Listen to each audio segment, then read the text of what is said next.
നമസ്കാരം. എല്ലാ പ്രിയപ്പെട്ട സുഹൃത്തുക്കൾക്കും ടാലന്റ് അക്കാഡമിയുടെ ഓൺലൈൻ ക്ലാസ്സിലേക്ക് സ്വാഗതം.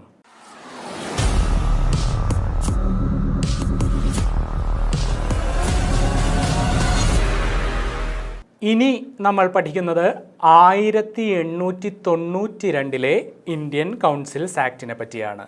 1892 ഇന്ത്യൻ കൗൺസിൽസ് ആക്ടിനെ പറ്റിയാണ്. 1892 ഇന്ത്യൻ കൗൺസിൽസ് ആക്ടിനെ പറ്റിയാണ്. അപ്പോൾ സ്വാഭാവികമായും നമ്മൾ 1861 കൗൺസിൽസ് ആക്ടിൽ നിയമനിർമ്മാണത്തിൽ ഇന്ത്യൻ പ്രാതിനിധ്യത്തെപ്പറ്റി സംസാരിച്ചു. ഇവിടെ സ്വാഭാവികമായും അനൗദ്യോഗിക അംഗങ്ങളുടെ എണ്ണം കൂട്ടി. അനൗദ്യോഗിക അംഗങ്ങളുടെ എണ്ണം കൂട്ടി. എവിടെ? നിയമനിർമ്മാണ സമിതിയിൽ അനൗദ്യോഗിക അംഗങ്ങളുടെ എണ്ണം കൂട്ടി. അനൗദ്യോഗിക അംഗങ്ങളുടെ നോൺ ഒഫീഷ്യൽ മെമ്പേഴ്സിൻ്റെ എണ്ണം കൂട്ടി. നോൺ ഒഫീഷ്യൽ മെമ്പേഴ്സിൻ്റെ എണ്ണം വർദ്ധിപ്പിച്ചു.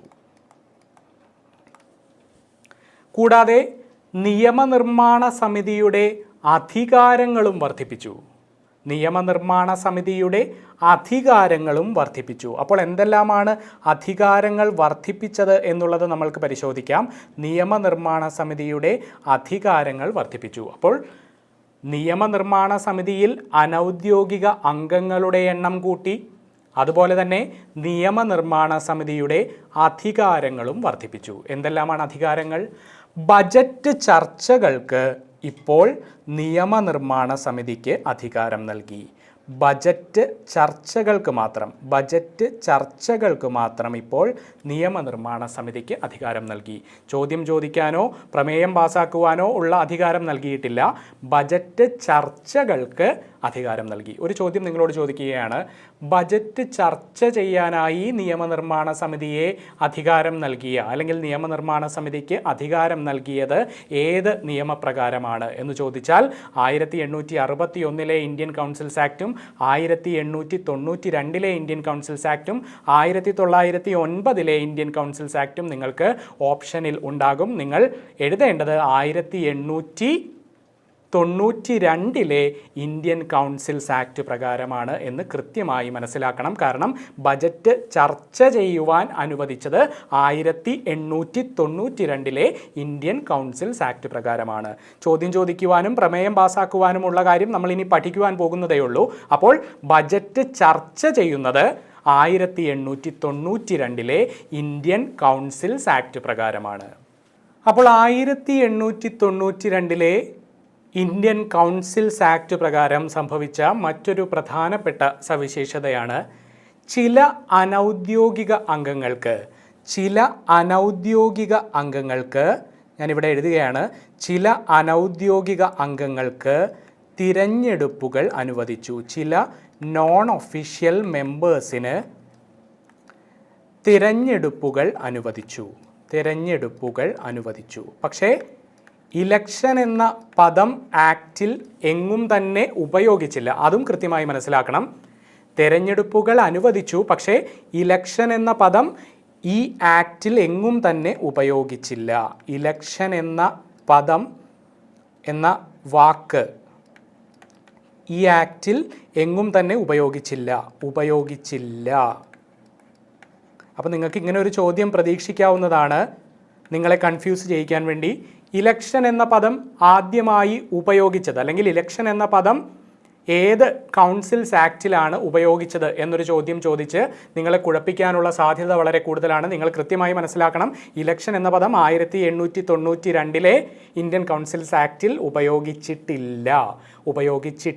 ഇലക്ഷൻ എന്ന പദം ഉപയോഗിച്ചിട്ടില്ല. പക്ഷേ ചില അനൗദ്യോഗിക അംഗങ്ങൾക്ക് തെരഞ്ഞെടുപ്പുകളിലൂടെ സഭയിലേക്ക് അല്ലെങ്കിൽ സമിതിയിലേക്ക് എത്തുവാനുള്ള സാഹചര്യം ഒരുക്കിക്കൊടുത്തു. ചില അനൗദ്യോഗിക അംഗങ്ങൾക്ക് തെരഞ്ഞെടുപ്പിലൂടെ സമിതിയിലേക്ക് എത്തുവാനുള്ള സാഹചര്യം ഒരുക്കിക്കൊടുത്തു.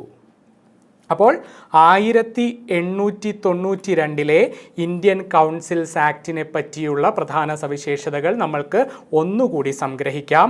നിയമനിർമ്മാണ സമിതിയിൽ അനൗദ്യോഗിക അംഗങ്ങളുടെ എണ്ണം കൂട്ടി. ഇന്ത്യൻ പ്രാതിനിധ്യം കൂട്ടുന്നത് വളരെ പ്രധാനമാണ് എന്ന് മനസ്സിലാക്കിയിരുന്നു. അപ്പോൾ ഇന്ത്യൻ അംഗങ്ങളുടെ അല്ലെങ്കിൽ അനൗദ്യോഗിക അംഗങ്ങളുടെ എണ്ണം നിയമനിർമ്മാണ സമിതിയിൽ കൂട്ടി. നിയമനിർമ്മാണ സമിതിയുടെ അധികാരങ്ങൾ വർദ്ധിപ്പിച്ചു. നിയമനിർമ്മാണ സമിതിയുടെ അധികാരങ്ങൾ വർദ്ധിപ്പിച്ചു. എന്തധികാരമാണ് വർദ്ധിപ്പിച്ചത്? ബജറ്റ് ചർച്ച ചെയ്യാനുള്ള അധികാരങ്ങൾ കൂടി നിയമനിർമ്മാണ സമിതിക്ക് ലഭിച്ചു. ബജറ്റ് ചർച്ച ചെയ്യാനുള്ള അധികാരം മാത്രമാണ് ലഭിച്ചത്. ബജറ്റിൽ പ്രമേയം പാസാക്കുവാനോ അല്ലെങ്കിൽ ചോദ്യം ചെയ്യുവാനോ ഉള്ള അവസരം 1892 ഇന്ത്യൻ കൗൺസിൽസ് ആക്ട് പ്രകാരം ലഭിച്ചിട്ടില്ല.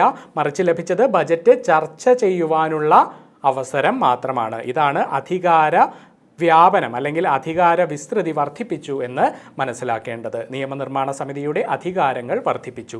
ബജറ്റ് ചർച്ച ചെയ്യുവാനുള്ള അധികാരം കൂടി ലഭിച്ചു. ചില അനൗദ്യോഗിക അംഗങ്ങൾക്കായി തെരഞ്ഞെടുപ്പുകൾക്ക് ശുപാർശ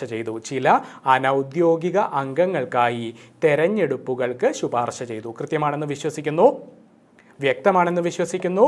ഇലക്ഷൻ എന്ന പദം 1892 ഇന്ത്യൻ കൗൺസിൽസ് ആക്ടിൽ ഉപയോഗിച്ചോ? ഇല്ല, ഇലക്ഷൻ എന്ന പദം ഉപയോഗിച്ചിട്ടില്ല. പക്ഷേ ചില അനൗദ്യോഗിക അംഗങ്ങൾക്ക് തിരഞ്ഞെടുപ്പിനുള്ള ശുപാർശ ചെയ്തു. അപ്പോൾ ഇത്രയുമാണ് 1892 ഇന്ത്യൻ കൗൺസിൽസ് ആക്ട് പ്രകാരം നമ്മൾ അറിഞ്ഞിരിക്കേണ്ട പ്രധാനപ്പെട്ട വസ്തുത. മറ്റ് കൗൺസിൽസ് ആക്ടുമായി താരതമ്യം ചെയ്യുമ്പോൾ 1892 നിന്നും അല്ലെങ്കിൽ 1892 ഇന്ത്യൻ കൗൺസിൽസ് ആക്ടിൽ നിന്നും നിങ്ങൾക്ക് ചോദ്യങ്ങൾ ലഭിക്കാൻ സാധ്യത കുറവാണ്. എങ്കിൽ പോലും നമ്മൾക്ക് ഉപേക്ഷിക്കാൻ സാധിക്കില്ല. നമ്മളുടെ പരീക്ഷകൾ വളരെയേറെ പ്രാധാന്യമുള്ളതായി മാറിക്കഴിഞ്ഞു. അതുകൊണ്ട് ഇത് കൃത്യമായി തന്നെ മനസ്സിലാക്കി മുന്നോട്ട് പോവുക. ഇനി നമ്മൾക്കൊരു ചോദ്യം പരിശീലിച്ച് മുന്നോട്ട് പോകാം. ചോദ്യം ഇങ്ങനെയാണ്: ഇന്ത്യൻ കൗൺസിൽസ് ആക്ട് 1861 ബന്ധപ്പെടുത്തി താഴെ കൊടുത്തിട്ടുള്ളവയിൽ തെറ്റായ പ്രസ്താവന തിരഞ്ഞെടുക്കുക. ഞാൻ നേരത്തെ നിങ്ങളോട് പറഞ്ഞു, തെറ്റായ പ്രസ്താവനയാണ് ചോദിച്ചിരിക്കുന്നത്. കൃത്യമായി മനസ്സിലാക്കണം, തെറ്റായ പ്രസ്താവനയാണ് ചോദിച്ചിരിക്കുന്നത്. ശരിയായ പ്രസ്താവനയല്ല, തെറ്റായ പ്രസ്താവനയാണ് ചോദിച്ചിരിക്കുന്നത്. നമുക്ക് നോക്കാം. 1861 ബന്ധപ്പെടുത്തി താഴെ കൊടുത്തിട്ടുള്ളവയിൽ തെറ്റായ പ്രസ്താവന തിരഞ്ഞെടുക്കുക. ബോംബെ മദ്രാസ് പ്രസിഡൻസികളുടെ നിയമനിർമ്മാണാധികാരം നിർത്തലാക്കി. അങ്ങനെയാണോ നമ്മൾ പഠിച്ചത്? ബോംബെ മദ്രാസ് പ്രസിഡൻസികളുടെ നിയമനിർമ്മാണാധികാരം നിർത്തലാക്കി എന്നാണോ നമ്മൾ പഠിച്ചത്? ശ്രദ്ധിക്കുക, ബോംബെ മദ്രാസ് പ്രസിഡൻസികൾക്ക് നിയമനിർമ്മാണാധികാരം നൽകി എന്നാണ് നമ്മൾ പഠിച്ചത്. അപ്പോൾ ആ സ്റ്റേറ്റ്മെൻറ്റ് ശരിയാണോ? അല്ല, തെറ്റാണ്. ബോംബെ മദ്രാസ് പ്രസിഡൻസികൾക്ക് നിയമനിർമ്മാണാധികാരം നൽകുകയാണ് ചെയ്തത് 1861 ഇന്ത്യൻ കൗൺസിൽസ് ആക്ട് പ്രകാരം. അപ്പോൾ ആദ്യത്തെ സ്റ്റേറ്റ്മെൻറ്റ് തെറ്റായ സ്റ്റേറ്റ്മെൻറ്റാണ്. നമുക്ക് നോക്കാം. ഒന്നാമത്തെ സ്റ്റേറ്റ്മെൻറ്റ് തീർച്ചയായും വരുന്ന 2 ഓപ്ഷനുകളാണ് ശരിയായ ഉത്തരം. ഇവിടെ ഒന്നാമത്തെ സ്റ്റേറ്റ്മെൻറ്റ് വരുന്നുണ്ട്, ഇവിടെയും ഒന്നാമത്തെ സ്റ്റേറ്റ്മെൻറ്റ് വരുന്നുണ്ട്. കാരണം നമ്മൾക്ക് തെറ്റായ സ്റ്റേറ്റ്മെൻറ്റാണ് തിരഞ്ഞെടുക്കേണ്ടത്, അല്ലേ? തെറ്റായ സ്റ്റേറ്റ്മെൻറ്റാണ് തിരഞ്ഞെടുക്കേണ്ടത്. ഒന്നാമത്തെ സ്റ്റേറ്റ്മെൻറ്റ് തെറ്റാണ്. അപ്പോൾ നമ്മളുടെ ഉത്തരത്തിൽ എന്ത് വേണം? 1 വേണം. അപ്പോൾ 2 ഓപ്ഷനുകൾ നമുക്ക് ഇവിടെ നിന്ന് തന്നെ ഡിലീറ്റ് ചെയ്യാം. ഈ 2 ഓപ്ഷനുകൾ നമ്മൾക്ക് ഇവിടെ തന്നെ ഡിലീറ്റ് ചെയ്യാം. അപ്പോൾ അടുത്ത സ്റ്റേറ്റ്മെൻറ്റ് നമ്മൾക്ക് പരിശോധിക്കാം. കേന്ദ്രീകൃത ഭരണ വ്യവസ്ഥിതിക്ക് തുടക്കം കുറിച്ചു. കേന്ദ്രീകൃത ഭരണ വ്യവസ്ഥിതിക്ക് തുടക്കം കുറിച്ചു. നമുക്ക് നോക്കാം. 1861 ഇന്ത്യൻ കൗൺസിൽസ് ആക്ടിൽ നമ്മൾ എവിടെയെങ്കിലും കേന്ദ്രീകൃത ഭരണ വ്യവസ്ഥിതിയെ പറ്റി പറയുന്നുണ്ടോ? ഇല്ല. മറിച്ച് നമ്മൾ എന്താണ് പറയുന്നത്? അധികാര വികേന്ദ്രീകരണത്തെ പറ്റിയാണ് നമ്മൾ പറയുന്നത്. അതായത് ഡിവിഷൻ ഓഫ് പവേഴ്സിനെ പറ്റിയാണ് നമ്മൾ പറയുന്നത്. അപ്പോൾ രണ്ടാമത്തെ സ്റ്റേറ്റ്മെൻറ്റും എന്താണ്? തെറ്റാണ്. രണ്ടാമത്തെ സ്റ്റേറ്റ്മെൻറ്റും എന്താണ്? തെറ്റാണ്. അപ്പോൾ രണ്ടും വരണ്ടേ ഏതിൽ? ഉത്തരത്തിൽ. 1ഉം 2ഉം തെറ്റാണ്. തെറ്റായ പ്രസ്താവനയാണ് ചോദിച്ചിരിക്കുന്നത്. അപ്പോൾ 1ഉം 2ഉം ഉത്തരത്തിൽ വരണം. മൂന്നാമത്തെ സ്റ്റേറ്റ്മെൻറ്റിലേക്ക് നമ്മൾ പോകേണ്ടുന്നതിൻ്റെ ആവശ്യം പോലുമില്ല. 1ഉം 2ഉമാണ് നമ്മൾക്ക് വേണ്ടുന്ന ഉത്തരം. അപ്പോൾ നമ്മളുടെ ഉത്തരം ഏതാണ്? ഡി ആണ്. ഡി ആണ് നമ്മൾക്ക് വേണ്ടുന്ന ഉത്തരം. അപ്പോൾ നമുക്കൊരു കാര്യം കൂടി മനസ്സിലാക്കാം. നമ്മൾക്ക് നമ്മൾക്ക് മുന്നിൽ വരുന്ന എല്ലാ പ്രസ്താവനകളും നമ്മൾക്കറിയണമെന്ന് നിർബന്ധമില്ല. നമ്മൾക്ക് ലോജിക്കലായി ഓപ്ഷനിലേക്ക് നോക്കിയാൽ പല പ്രസ്താവനകളും അല്ലെങ്കിൽ പല ഓപ്ഷനുകളും എലിമിനേറ്റ് ചെയ്ത് മുന്നോട്ട് പോകുവാൻ സാധിക്കും. അതുകൊണ്ട് നമുക്ക് മൂന്നാമത്തെ പ്രസ്താവന കൂടി പരിശോധിച്ച് മുന്നോട്ട് പോകാം. ബംഗാളിൽ പുതിയ നിയമനിർമ്മാണ സമിതി അനുവദിച്ചു. ശരിയായ പ്രസ്താവനയാണ്. കാരണം ബംഗാളിലും പഞ്ചാബിലും പിന്നെ എവിടെയാണ് നോർത്ത് വെസ്റ്റേൺ പ്രൊവിൻസിലുമാണ് പുതിയ നിയമനിർമ്മാണ സമിതി അനുവദിച്ചത്. ബംഗാളിലും പഞ്ചാബിലും നോർത്ത് വെസ്റ്റേൺ പ്രൊവിൻസിലുമാണ് പുതിയ നിയമനിർമ്മാണ സമിതി അനുവദിച്ചത്. അപ്പോൾ ബോംബെ മദ്രാസ് പ്രസിഡൻസികളുടെ നിയമനിർമ്മാണാധികാരം നിർത്തലാക്കുകയല്ല ചെയ്തത്. പകരം ബോംബെ മദ്രാസ് പ്രസിഡൻസികളുടെ നിയമനിർമ്മാണാധികാരത്തിന് സാധുത നൽകുകയാണ് ചെയ്തത് 1861 ഇന്ത്യൻ കൗൺസിൽസ് ആക്ട് പ്രകാരം. രണ്ടാമത്തേത് കേന്ദ്രീകൃത ഭരണവ്യവസ്ഥിതിക്ക് തുടക്കം കുറിച്ചു എന്നല്ല, വികേന്ദ്രീകരണത്തിലേക്ക്, അതായത് ഡീസെൻട്രലൈസേഷൻ ഓഫ് പവറിലേക്ക് കാര്യങ്ങൾ എത്തിച്ചേർന്നു എന്നതാണ് ശരിയായ പ്രസ്താവന. മൂന്നാമത്തേത് ബംഗാളിൽ പുതിയ നിയമനിർമ്മാണ സമിതി അനുവദിച്ചു. ശരിയാണ്. ബംഗാളിലും പഞ്ചാബിലും അതുപോലെ നോർത്ത് വെസ്റ്റ് പ്രൊവിൻസിലും എന്ത് സംഭവിച്ചു? പുതിയ നിയമനിർമ്മാണ സമിതി അനുവദിച്ചു. അപ്പോൾ ഇത്തരം രീതിയിൽ ചോദ്യങ്ങൾ പരിശീലിക്കുക. നിങ്ങൾക്ക് ഇത്തരം രീതിയിലെ പ്രസ്താവനാ തരത്തിലുള്ള ചോദ്യങ്ങൾ പരിശീലിക്കുന്നതിലൂടെ കൃത്യമായി ഈ ചോദ്യങ്ങളെ അല്ലെങ്കിൽ ഇത്തരം ചോദ്യങ്ങളെ നേരിടുവാനുള്ള ഒരു പരിശീലനം സിദ്ധിക്കും. കൃത്യമായി നിങ്ങൾക്ക് പരീക്ഷാ ഹാളിൽ ഇത്തരം ചോദ്യങ്ങളെ നേരിടുവാനുള്ള ഒരു സാഹചര്യം സൃഷ്ടിക്കപ്പെടും. അപ്പോൾ മാത്രമാണ് നിങ്ങൾക്ക് ഇനിയുള്ള PSC പരീക്ഷകൾ കൃത്യമായി ക്രാക്ക് ചെയ്ത് അല്ലെങ്കിൽ ക്ലിയർ ചെയ്ത് മുന്നോട്ട് പോകുവാൻ സാധിക്കൂ.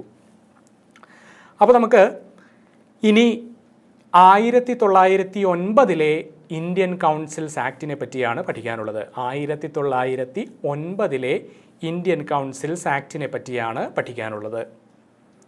ഒരു പ്രധാനപ്പെട്ട ആക്റ്റാണ്, പ്രധാനപ്പെട്ട നിയമമാണ്. അപ്പോൾ 1909 ഇന്ത്യൻ കൗൺസിൽസ് ആക്ടിനെ പറ്റി നമ്മൾക്ക് വ്യക്തമായി പഠിക്കാം.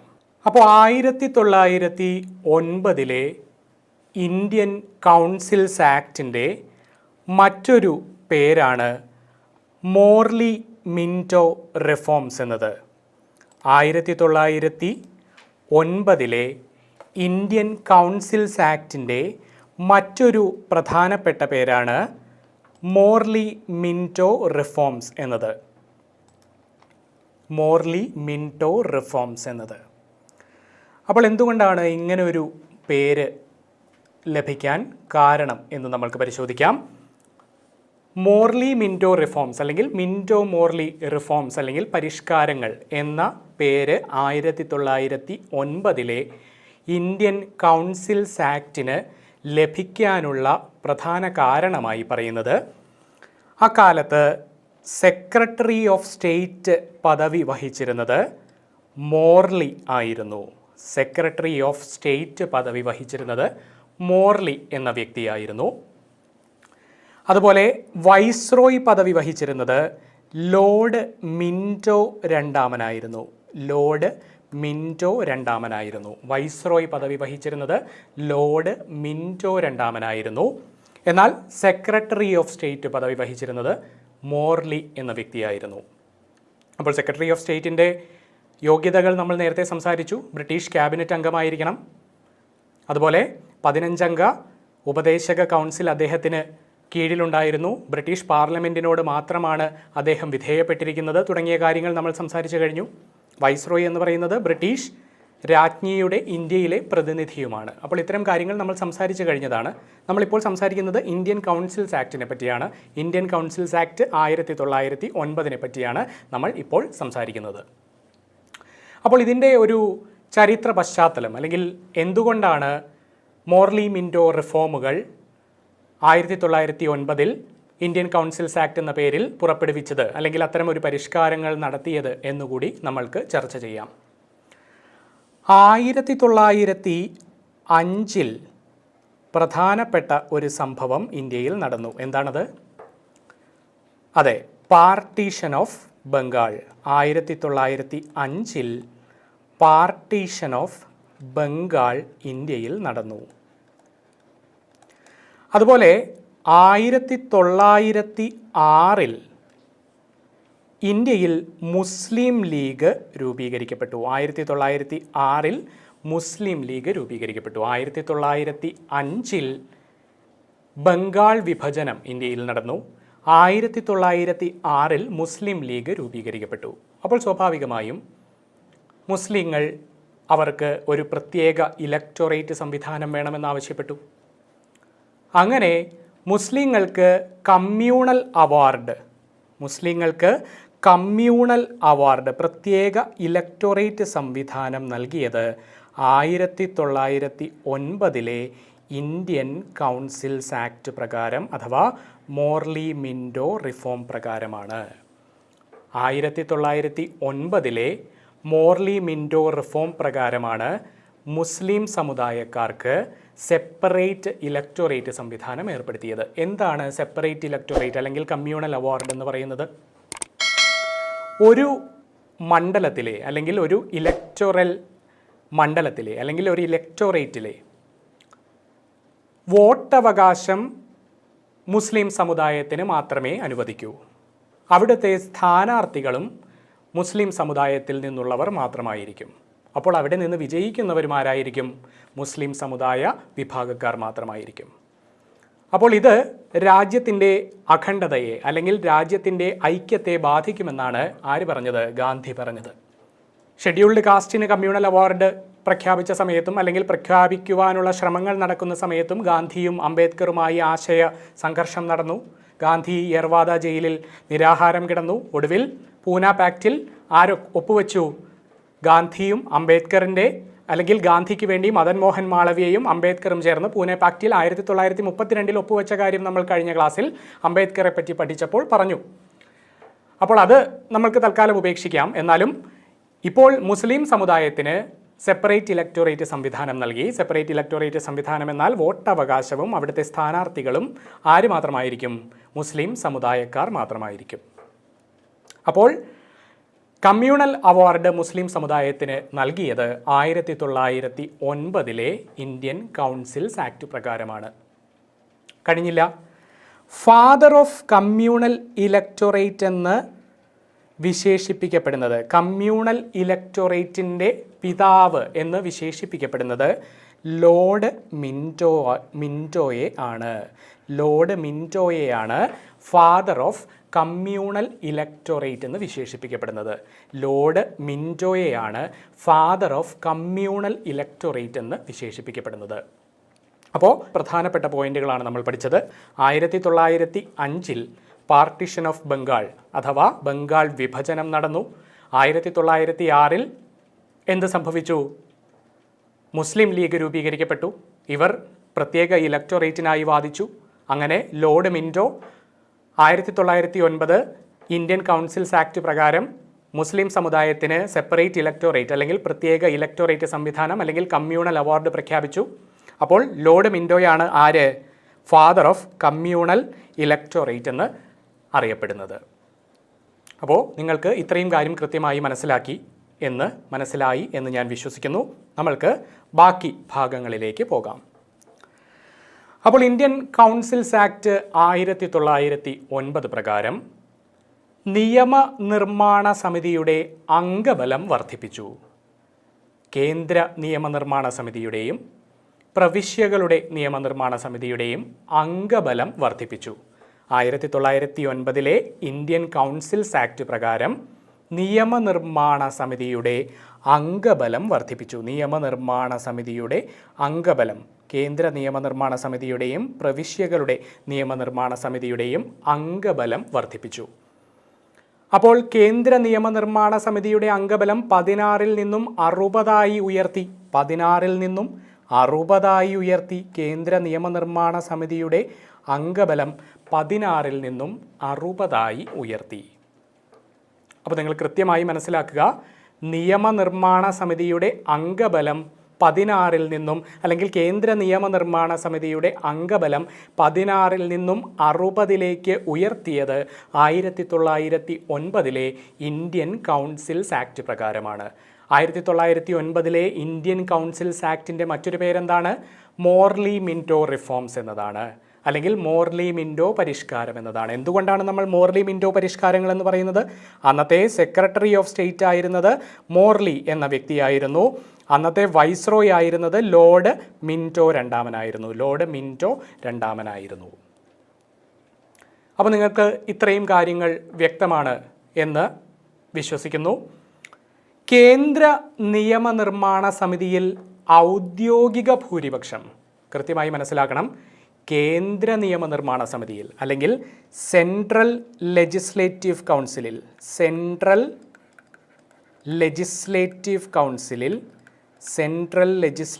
കൗൺസിലിൽ ഒഫീഷ്യൽ മെജോറിറ്റി ഔദ്യോഗിക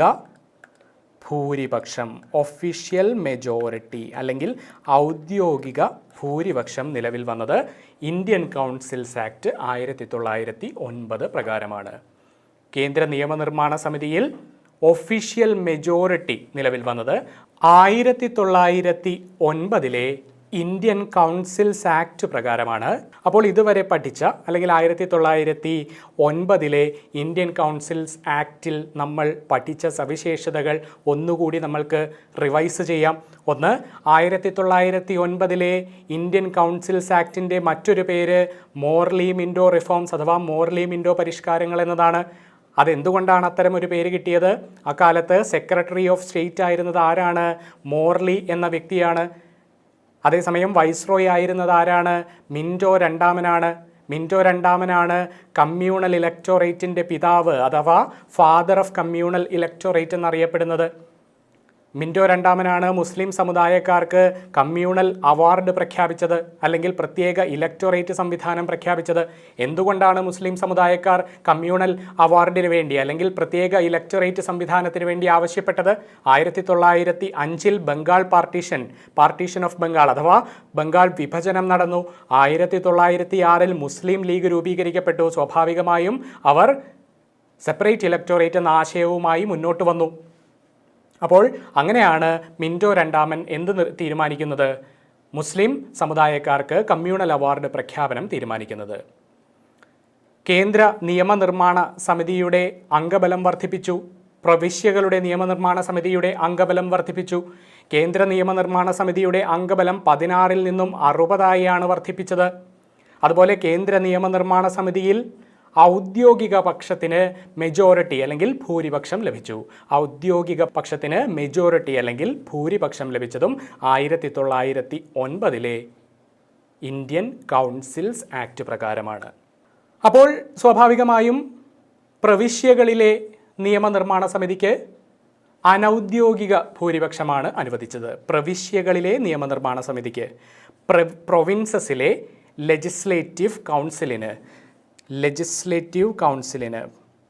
പ്രൊവിൻഷ്യൽ ലെജിസ്ലേറ്റീവ് കൗൺസിലിൽ നോൺ ഒഫീഷ്യൽ മെജോറിറ്റി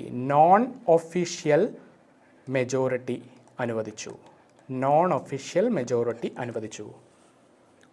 കൂടാതെ വൈസ്രോയ്, ഗവർണർ എന്നിവരുടെ കാര്യനിർവാഹക സമിതിയിൽ ആദ്യമായി ഇന്ത്യൻ പ്രാതിനിധ്യം അനുവദിച്ചു. കൃത്യമായി മനസ്സിലാക്കണം. വൈസ്രോയ്, ഗവർണർ എന്നിവരുടെ കാര്യനിർവാഹക സമിതിയിൽ, അതായത് എക്സിക്യൂട്ടീവ് കൗൺസിലിൽ, കാര്യനിർവഹണം എക്സിക്യൂഷനാണ്, ഇത് എക്സിക്യൂട്ടീവ് കൗൺസിലാണ്. കാര്യനിർവാഹക സമിതിയിൽ ആദ്യമായി ഇന്ത്യക്കാരനെ ഉൾപ്പെടുത്തി. ആരായിരുന്നു ആദ്യത്തെ ഇന്ത്യക്കാരൻ? അദ്ദേഹത്തിൻ്റെ പേരായിരുന്നു എന്ത്? സത്യേന്ദ്ര പ്രസാദ് സിൻഹ. കൃത്യമായി മനസ്സിലാക്കണം. വൈസ്രോയിയുടെ അല്ലെങ്കിൽ ഗവർണറുടെ എക്സിക്യൂട്ടീവ് കൗൺസിലിൽ, കാര്യനിർവാഹക സമിതിയിൽ ആദ്യമായി ഒരു ഇന്ത്യൻ പ്രതിനിധിയെ ഉൾപ്പെടുത്തി. അദ്ദേഹത്തിൻ്റെ പേരെന്താണ്? സത്യേന്ദ്ര പ്രസാദ് സിൻഹ എന്നതാണ്. അപ്പോൾ ഒരു ചോദ്യം നിങ്ങൾക്കിങ്ങനെ പ്രതീക്ഷിക്കാം. ആദ്യമായി വൈസ്രോയിയുടെ എക്സിക്യൂട്ടീവ് കൗൺസിലിൽ പ്രാതിനിധ്യം നൽകിയ ഇന്ത്യക്കാരൻ ആര്? സത്യേന്ദ്ര പ്രസാദ് സിൻഹയാണ് ആദ്യമായി വൈസ്രോയിയുടെ എക്സിക്യൂട്ടീവ് കൗൺസിലിൽ അല്ലെങ്കിൽ കാര്യനിർവാഹക സമിതിയിൽ ആദ്യമായി തിരഞ്ഞെടുക്കപ്പെട്ട അല്ലെങ്കിൽ ചേർക്കപ്പെട്ട ഇന്ത്യൻ പ്രതിനിധിയായിരുന്നു ആര്? സത്യേന്ദ്ര പ്രസാദ് സിൻഹ. അപ്പോൾ ഇത്രയും കാര്യങ്ങളാണ് നമ്മൾ 1909 ഇന്ത്യൻ കൗൺസിൽസ് ആക്റ്റിൽ പ്രതിപാദിക്കുന്നത്. ഒരിക്കൽ കൂടി നമ്മൾക്ക് ഒന്ന് റിവൈസ് ചെയ്യാം. ഇന്ത്യൻ കൗൺസിൽസ് ആക്ട് 1909 മറ്റൊരു പേരാണ് മോർലി മിൻറ്റോ റിഫോംസ് അഥവാ മോർലി മിൻറ്റോ പരിഷ്കാരങ്ങൾ. ആ കാലത്ത് സെക്രട്ടറി ഓഫ് സ്റ്റേറ്റ് പദവി വഹിച്ചിരുന്നത് മോർലി എന്ന വ്യക്തിയായിരുന്നു. ആ കാലത്ത് വൈസ്രോയി ആയിരുന്നത് മിൻറ്റോ രണ്ടാമനായിരുന്നു. ഈ മിൻറ്റോ രണ്ടാമനാണ് നമ്മൾ എന്തു പറയുന്നത്? Father of communal award. Father of communal award എന്ന് പറയുന്നത് മിൻറ്റോ രണ്ടാമനെയാണ്. എന്തുകൊണ്ടാണ്? അദ്ദേഹമാണ് മുസ്ലിം സമുദായക്കാർക്ക് പ്രത്യേക ഇലക്ടോറേറ്റ് സംവിധാനം ഏർപ്പെടുത്തിയത് ലോർഡ് മിൻറ്റോ രണ്ടാമനാണ്. അപ്പോൾ എന്തുകൊണ്ടാണ് മുസ്ലിം സമുദായക്കാർക്ക് പ്രത്യേക സംവിധാനം ഏർപ്പെടുത്തിയത് അല്ലെങ്കിൽ പ്രത്യേക ഇലക്ടോറേറ്റ് സംവിധാനം ഏർപ്പെടുത്തിയത്? 1905 ബംഗാൾ വിഭജനം നടന്നു. 1906 മുസ്ലിം ലീഗ് രൂപീകരിക്കപ്പെട്ടു. അവർ പ്രത്യേക ഇലക്ടോറേറ്റ് സംവിധാനത്തിനായി ആവശ്യപ്പെട്ടു. അവരുടെ ആവശ്യം മുറുകിയപ്പോൾ ഒരു വിഭജന ഭരണം എന്നുള്ള ചിന്താഗതി കൂടി മനസ്സിൽ വന്നപ്പോൾ ലോർഡ് മിൻറ്റോ രണ്ടാമൻ എന്ത് തീരുമാനിച്ചു? പ്രത്യേക ഇലക്ടോറേറ്റ് സംവിധാനം അല്ലെങ്കിൽ കമ്മ്യൂണൽ അവാർഡ് അവർക്ക് നൽകിയേക്കാമെന്ന് തീരുമാനിച്ചു. അങ്ങനെയാണ് 1909 ഇന്ത്യൻ കൗൺസിൽസ് ആക്ട് പ്രകാരം മുസ്ലിം സമുദായക്കാർക്ക് എന്ത് ലഭിക്കുന്നത്? കമ്മ്യൂണൽ അവാർഡ് അല്ലെങ്കിൽ പ്രത്യേക ഇലക്ടോറേറ്റ് സംവിധാനം ലഭിക്കുന്നത്. കൂടാതെ നിയമനിർമ്മാണ സമിതിയുടെ അംഗബലം വർദ്ധിപ്പിച്ചു. നമ്മൾ നേരത്തെ പറഞ്ഞു, പ്രൊവിശ്യകളുടെയും അല്ലെങ്കിൽ കേന്ദ്രത്തിൻ്റെയും നിയമനിർമ്മാണ സമിതിയുടെ അല്ലെങ്കിൽ ലെജിസ്ലേച്ചറിൻ്റെ അംഗബലം അല്ലെങ്കിൽ സ്ട്രെങ്ത് വർദ്ധിപ്പിച്ചു. എത്രയാണ് സെൻട്രൽ ലെജിസ്ലേറ്റീവ് കൗൺസിലിൻ്റെ അംഗബലം? ഇപ്പോൾ 60 വർദ്ധിപ്പിച്ചു. എത്രയിൽ നിന്ന്? 16 നിന്ന് 16 to 60 ആയി വർദ്ധിപ്പിച്ചു. കൃത്യമായി മനസ്സിലാക്കുക, 16 to 60 ആയി വർദ്ധിപ്പിച്ചു. സെൻട്രൽ ലെജിസ്ലേറ്റീവ് കൗൺസിലിൽ 16 to 60 ആയി അംഗബലം വർദ്ധിപ്പിച്ചു. പിന്നീട് നമ്മൾ പറഞ്ഞു, കേന്ദ്ര നിയമനിർമ്മാണ സമിതിയിൽ ഔദ്യോഗിക ഭൂരിപക്ഷമായിരുന്നു. അതായത് കേന്ദ്ര നിയമനിർമ്മാണ സമിതിയിൽ ഒഫീഷ്യൽ മെജോറിറ്റിയാണ് അനുവദിച്ചത്. പ്രൊവിൻഷ്യൽ നിയമനിർമ്മാണ സമിതിയിൽ എന്ത് സംഭവിച്ചു? നോൺ ഒഫീഷ്യൽ മെജോറിറ്റി അനുവദിച്ചു. അപ്പോൾ കേന്ദ്ര നിയമനിർമ്മാണ സമിതിയിൽ ഒഫീഷ്യൽ മെജോറിറ്റിയും പ്രൊവിൻഷ്യൽ നിയമനിർമ്മാണ സമിതിയിൽ അല്ലെങ്കിൽ പ്രൊവിൻഷ്യൽ ലെജിസ്ലേച്ചറിൽ നോൺ ഒഫീഷ്യൽ മെജോറിറ്റിയും അനുവദിച്ചത് 1909 ഇന്ത്യൻ കൗൺസിൽസ് ആക്ട് പ്രകാരമോ അല്ലെങ്കിൽ മോർലി മിൻറ്റോ റിഫോംസ് പ്രകാരമോ ആണ്. ഇത്തരം ചോദ്യങ്ങൾ നിങ്ങൾക്ക് പരീക്ഷയിൽ പ്രസ്താവന രീതിയിൽ ലഭിക്കാൻ സാധ്യതയുള്ളതിനാലാണ് നമ്മൾ വീണ്ടും ഇത് ആവർത്തിക്കുന്നത്. അങ്ങനെ വൈസ്രോയ്, ഗവർണർ എന്നിവരുടെ എക്സിക്യൂട്ടീവ് കൗൺസിലിൽ ആദ്യമായി ഇന്ത്യൻ പ്രാതിനിധ്യം അനുവദിക്കുന്നത് 1909 ഇന്ത്യൻ കൗൺസിൽസ് ആക്ട് പ്രകാരമാണ്. വൈസ്രോയിയുടെ അല്ലെങ്കിൽ ഗവർണറുടെ എക്സിക്യൂട്ടീവ് കൗൺസിലിൽ കാര്യനിർവാഹക സമിതിയിൽ ഇന്ത്യൻ പ്രാതിനിധ്യം അനുവദിക്കുന്നത്, നേരത്തെ നിയമനിർമ്മാണ സമിതിയിൽ ഇന്ത്യൻ പ്രാതിനിധ്യം അനുവദിച്ചിരുന്നു, നോൺ ഒഫീഷ്യൽ മെമ്പേഴ്സായി ഇന്ത്യൻ പ്രാതിനിധ്യം അനുവദിച്ചിരുന്നു. പക്ഷേ എക്സിക്യൂട്ടീവ് കൗൺസിലിൽ അല്ലെങ്കിൽ കാര്യനിർവാഹക സമിതിയിൽ വൈസ്രോയുടേതായാലും ഗവർണറുടേതായാലും കാര്യനിർവാഹക സമിതിയിൽ ഇന്ത്യക്കാരെ അനുവദിക്കുന്നത് 1909 ഇന്ത്യൻ കൗൺസിൽസ് ആക്ട് പ്രകാരമാണ്. അപ്പോൾ ആദ്യമായി വൈസ്രോയുടെ എക്സിക്യൂട്ടീവ് കൗൺസിലിലേക്ക് തിരഞ്ഞെടുക്കപ്പെട്ട ഇന്ത്യക്കാരൻ്റെ പേരാണ് എന്ത്? സത്യേന്ദ്ര പ്രസാദ് സിൻഹ. 5 സ്റ്റാർ ഇമ്പോർട്ടൻസ് നൽകി പഠിക്കണം. സത്യേന്ദ്ര പ്രസാദ് സിൻഹയാണ് ആദ്യമായി വൈസ്രോയുടെ എക്സിക്യൂട്ടീവ് കൗൺസിലിലേക്ക്, കാര്യനിർവാഹക സമിതിയിലേക്ക് തിരഞ്ഞെടുക്കപ്പെടുന്ന ഇന്ത്യക്കാരൻ. നമ്മൾ നേരത്തെ പറഞ്ഞു, മുസ്ലിം മതവിശ്വാസികൾക്ക് പ്രത്യേക ഇലക്ടോറേറ്റ് സംവിധാനം ഏർപ്പെടുത്തി. ലോർഡ് മിൻറ്റോയാണ് ഏർപ്പെടുത്തിയത്. അതുകൊണ്ട് തന്നെ അദ്ദേഹത്തെ എന്ത് പറയുന്നു? ഫാദർ ഓഫ് കമ്മ്യൂണൽ ഇലക്ടോറേറ്റ് എന്ന് പറയുന്നത് ലോർഡ് മിൻറ്റോയെയാണ്. നമ്മൾക്ക് ഒരു ചോദ്യം പരിശീലിക്കാം. താഴെ തന്നിരിക്കുന്നവയിൽ ശരിയായ പ്രസ്താവന തിരഞ്ഞെടുക്കുക. ശരിയായ പ്രസ്താവന, അതായത് കറക്റ്റ് സ്റ്റേറ്റ്മെൻറ്റ് ഏതാണ് എന്നാണ് ചോദിച്ചിരിക്കുന്നത്. Which of the following below statements are correct എന്നായിരിക്കും ഇംഗ്ലീഷിൽ നിങ്ങൾക്ക് ലഭിക്കുന്ന ചോദ്യം. അല്ലെങ്കിൽ pick up the correct statement എന്നായിരിക്കും നിങ്ങൾക്ക് ലഭിക്കുന്ന ചോദ്യം. ഇംഗ്ലീഷിൽ പരീക്ഷ എഴുതുന്നവരെ കൂടി കണക്കിലെടുത്താണ് ഞാൻ ഇതുകൂടി പറയുന്നത്.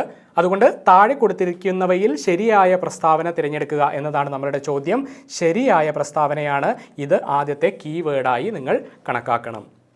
അപ്പോൾ നമുക്ക് നോക്കാം. 1909 ഇന്ത്യൻ കൗൺസിൽസ് ആക്ടിൻ്റെ മറ്റൊരു പേരാണ് മോണ്ടേഗു ചെംസ്ഫോർഡ് റിഫോംസ്. നമ്മൾ നേരത്തെ പറഞ്ഞു എന്താണ് മറ്റൊരു പേര്? മോർലി മിൻറ്റോ റിഫോംസ് ആണ് അല്ലേ? മോർലി മിൻറ്റോ റിഫോംസ് ആണ് 1909 മോർലി മിൻറ്റോ റിഫോംസ് ആണ്. 1909 Indian councils act Morley Minto reforms ആണ്. മൊണ്ടാഗു ചെംസ്ഫോർഡ് റിഫോംസിനെ പറ്റി നമ്മൾ വരും ക്ലാസ്സുകളിൽ പഠിക്കും. ഇത് 1909 Indian councils act Morley Minto reforms ആണ്. അപ്പോൾ ആദ്യത്തെ സ്റ്റേറ്റ്മെൻറ്റ് എന്താണ്? തെറ്റാണ്. ആദ്യത്തെ സ്റ്റേറ്റ്മെൻറ്റ് എന്താണ്? തെറ്റാണ്. നമ്മൾക്ക് ശരിയായ പ്രസ്താവനയാണ് വേണ്ടത്. അതുകൊണ്ട് ആദ്യത്തെ സ്റ്റേറ്റ്മെൻറ്റ് തെറ്റായ സ്ഥിതിക്ക് 1 അടങ്ങുന്ന ഓപ്ഷനുകൾ നമ്മൾക്ക് ഒഴിവാക്കാം. ഏതെല്ലാമാണ് 1 അടങ്ങുന്ന ഓപ്ഷനുകൾ? Option A, option C. 2 ഓപ്ഷനുകൾ നമ്മൾ റദ്ദാക്കി, നമ്മൾ നിരസിച്ചു. അടുത്തത് വൈസ്രോയിയുടെ കാര്യനിർവാഹക സമിതിയിൽ അംഗമായ ആദ്യ ഇന്ത്യക്കാരനാണ് സച്ചീന്ദ്ര സന്യാൾ. ചെറിയൊരു വ്യത്യാസമുണ്ട്. വൈസ്രോയിയുടെ കാര്യനിർവാഹക സമിതിയിൽ അംഗമായ ആദ്യ ഇന്ത്യക്കാരൻ ആരാണ്?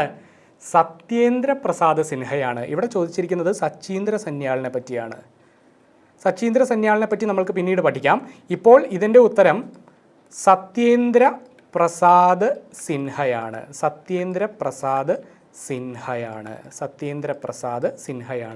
നോക്കുക, സത്യേന്ദ്ര പ്രസാദ് സിൻഹ വൈസ്രോയിയുടെ കാര്യനിർവാഹക സമിതിയിൽ ഔദ്യോഗിക അംഗമായ ആദ്യ ഇന്ത്യക്കാരൻ ആരാണ്? സത്യേന്ദ്ര പ്രസാദ് സിൻഹയാണ്. അപ്പോൾ രണ്ടാമത്തെ സ്റ്റേറ്റ്മെൻറ്റും എന്താണ്? രണ്ടാമത്തെ സ്റ്റേറ്റ്മെൻറ്റും തെറ്റാണ്. അപ്പോൾ ബാക്കി വരുന്ന ഉത്തരത്തിലേക്ക് അല്ലെങ്കിൽ ബാക്കി വരുന്ന പ്രസ്താവനയിലേക്ക് നമ്മൾ ഇനി പോകേണ്ട ആവശ്യമില്ല. ഉത്തരം നമ്മൾക്ക് ഇവിടെ തന്നെ ലഭിച്ചു കഴിഞ്ഞു. ശരിയായ പ്രസ്താവന ഏതെന്നാണ് ചോദിച്ചിരിക്കുന്നത്? 3 ഓൺലി എന്നൊരു ഓപ്ഷൻ നിങ്ങൾ പരിശോധിക്കുക. ഇതാണ് ശരിയായ ഉത്തരം. കാരണം 2ഉം 3ഉം തെറ്റാണ് എന്ന് നമ്മൾ ഉറപ്പിച്ചു കഴിഞ്ഞു. മൂന്നാമത്തെ പ്രസ്താവന കൂടി നമ്മൾക്ക് പരിശോധിക്കാം. മിൻറ്റോ പ്രഭുവാണ് അല്ലെങ്കിൽ ലോർഡ് മിൻറ്റോയാണ് കമ്മ്യൂണൽ ഇലക്ടറേറ്റിൻ്റെ പിതാവ് എന്ന് അറിയപ്പെടുന്നത്. ശരിയാണ്, ലോർഡ് മിൻറ്റോയാണ് കമ്മ്യൂണൽ ഇലക്ടറേറ്റിൻ്റെ പിതാവ് എന്ന് അറിയപ്പെടുന്നത്. അപ്പോൾ 3 പ്രസ്താവനകൾ ഒരിക്കൽ കൂടി നോക്കുക. 1909 ഇന്ത്യൻ കൗൺസിൽസ് ആക്ടിൻ്റെ മറ്റൊരു പേര് എന്താണ്? മോർലി മിൻറ്റോ റിഫോംസ് എന്നതാണ്. മൊണ്ടേഗു ചെംസ്ഫോർഡ് റിഫോംസ് അല്ല, മോർലി മിൻറ്റോ റിഫോംസ് എന്നതാണ്. വൈസ്രോയിയുടെ കാര്യനിർവാഹക സമിതിയിൽ അംഗമായ ആദ്യ ഇന്ത്യക്കാരൻ ആരാണ്? സത്യേന്ദ്ര പ്രസാദ് സിൻഹയാണ്. ഒരിക്കൽ കൂടി പറയുക. വൈസ്രോയിയുടെ എക്സിക്യൂട്ടീവ് കൗൺസിലിൽ അല്ലെങ്കിൽ കാര്യനിർവാഹക സമിതിയിൽ അംഗമായ ആദ്യ ഇന്ത്യക്കാരൻ സത്യേന്ദ്ര പ്രസാദ് സിൻഹ എന്നതാണ്. എന്ന വ്യക്തിയാണ്. മൂന്നാമതായി ആരംഭിക്കുന്നത് ഇലക്ടോറേറ്റിൻ്റെ പിതാവ് എന്നറിയപ്പെടുന്നത് ആരാണ്? ലോർഡ് മിൻറ്റോയാണ്. കമ്മ്യൂണൽ ഇലക്ടോറേറ്റിൻ്റെ പിതാവ് എന്നറിയപ്പെടുന്നത് ആരാണ്? ലോർഡ് മിൻറ്റോയാണ്. മൂന്നാമത്തെ സ്റ്റേറ്റ്മെൻറ്റ് മാത്രമാണ് ശരി. അതുകൊണ്ട് നമ്മളുടെ ഉത്തരം എന്താണ്? ഡി ആണ്. അപ്പോൾ ഇത്തരം ലോജിക്കൽ ടെക്നിക്കുകൾ ഉപയോഗിച്ച് അല്ലെങ്കിൽ ഇത്തരം ഒരു രീതി ഉപയോഗിച്ച്, ഇത്തരം ഒരു പ്രായോഗിക രീതി ഉപയോഗിച്ച് നിങ്ങൾക്ക് ചുവടെ തന്നിരിക്കുന്ന പ്രസ്താവനയിൽ എല്ലാം അറിയില്ലെങ്കിൽ കൂടിയും യഥാർത്ഥ ഉത്തരത്തിലേക്ക് എത്തുവാൻ സാധിക്കും. ഇപ്പോൾ ഇവിടെ മിൻറ്റോ പ്രഭുവാണ് കമ്മ്യൂണൽ ഇലക്ടോറേറ്റിൻ്റെ പിതാവ് എന്നുള്ള കാര്യം നിങ്ങൾക്ക് അറിയില്ലെങ്കിൽ കൂടിയും ആദ്യത്തെ 2 പ്രസ്താവനകൾ നിങ്ങൾക്ക് ശരിയായി അറിയാമെങ്കിൽ അല്ലെങ്കിൽ ആദ്യത്തെ 2 പ്രസ്താവനകൾ തെറ്റാണെന്ന് നിങ്ങൾക്ക് മനസ്സിലാക്കാൻ സാധിച്ചുവെങ്കിൽ ഉത്തരം സ്വാഭാവികമായും 3 മാത്രമാണ് എന്നുള്ളതിലേക്ക് ഓപ്ഷനുകൾ നോക്കിയാൽ നിങ്ങൾക്ക് മനസ്സിലാക്കുവാൻ സാധിക്കും. അപ്പോൾ ഈ രീതിയിൽ നമ്മളുടെ പഠനം ക്രമീകരിക്കുക. അപ്പോൾ 1909 ഇന്ത്യൻ കൗൺസിൽസ് ആക്ട് ആണ് നമ്മൾ പഠിച്ചത്. 1909 ഇന്ത്യൻ കൗൺസിൽസ് ആക്ട് നമ്മൾ പഠിച്ചു കഴിഞ്ഞിരിക്കുന്നു. കൃത്യമായി എല്ലാ സവിശേഷതകളും അല്ലെങ്കിൽ ഈ ആക്ടിൻ്റെ എല്ലാ ഫീച്ചേഴ്സും നിങ്ങൾ കൃത്യമായി രേഖപ്പെടുത്തി പഠിക്കുക. ഏറ്റവും പ്രധാനമായി നമ്മൾ ഓർത്തിരിക്കേണ്ടത് കമ്മ്യൂണൽ ഇലക്ടോറേറ്റിനെ പറ്റിയുള്ള വസ്തുതകളാണ്. ഫാദർ ഓഫ് കമ്മ്യൂണൽ ഇലക്ടോറേറ്റ് എന്ന് പറയുന്നത് ലോർഡ് മിൻറ്റോയാണ്. മുസ്ലിങ്ങൾക്ക് കമ്മ്യൂണൽ ഇലക്ടോറേറ്റ് അല്ലെങ്കിൽ കമ്മ്യൂണൽ അവാർഡ് പ്രഖ്യാപിച്ചത് 1909 ഇന്ത്യൻ കൗൺസിൽസ് ആക്ട് പ്രകാരമാണ് എന്നുള്ള കാര്യവും പ്രത്യേകം ഓർത്തിരിക്കുക. അപ്പോൾ നമ്മൾക്ക് അടുത്ത നിയമപരിഷ്കാരങ്ങൾ അല്ലെങ്കിൽ അടുത്ത സംഭവ വികാസങ്ങളെപ്പറ്റി അടുത്ത ക്ലാസ്സിൽ ചർച്ച ചെയ്യാം. അപ്പോൾ 1858 ശേഷമുള്ള രാജഭരണകാലത്തെ നിയമപരിഷ്കാരങ്ങളുടെ ആരംഭ കാലഘട്ടമാണ് നമ്മൾ ഇന്ന് സംസാരിച്ചത്. 3 ഇന്ത്യൻ കൗൺസിൽസ് ആക്ടിനെ പറ്റി നമ്മൾ സംസാരിച്ചു. അതുപോലെ ഗവൺമെൻറ് ഓഫ് ഇന്ത്യ ആക്ട് 1858 പറ്റി നമ്മൾ സംസാരിച്ചു. ഇനി അങ്ങോട്ട് നമ്മൾ വിശദമായ സംഭവ വികാസങ്ങളെ പറ്റിയാണ് സംസാരിക്കുന്നത്. അതായത് 1947 മുമ്പ് ഇന്ത്യയിൽ സംഭവിച്ചുകൊണ്ടിരിക്കുന്ന അല്ലെങ്കിൽ ഇന്ത്യയിൽ സംഭവിച്ച നിയമപരിഷ്കാരങ്ങൾ, ഇന്ത്യയിൽ പാസ്സാക്കപ്പെട്ട മറ്റു നിയമങ്ങൾ, ഇന്ത്യയിലെ പ്രധാന സംഭവങ്ങൾ തുടങ്ങിയ കാര്യങ്ങളെപ്പറ്റി അല്ലെങ്കിൽ പ്രധാന പുരോഗമനങ്ങൾ തുടങ്ങിയ കാര്യങ്ങളെപ്പറ്റി നമ്മൾ സംസാരിക്കും. എല്ലാവരും ഇന്ന് പഠിപ്പിച്ച വിഷയം കൃത്യമായി തന്നെ രേഖപ്പെടുത്തി ക്ലാസ്സുകൾ ആവർത്തിച്ച് കണ്ട് തന്നെ പഠിക്കുക. അതുവരെ എല്ലാവർക്കും ഗുഡ് ബൈ.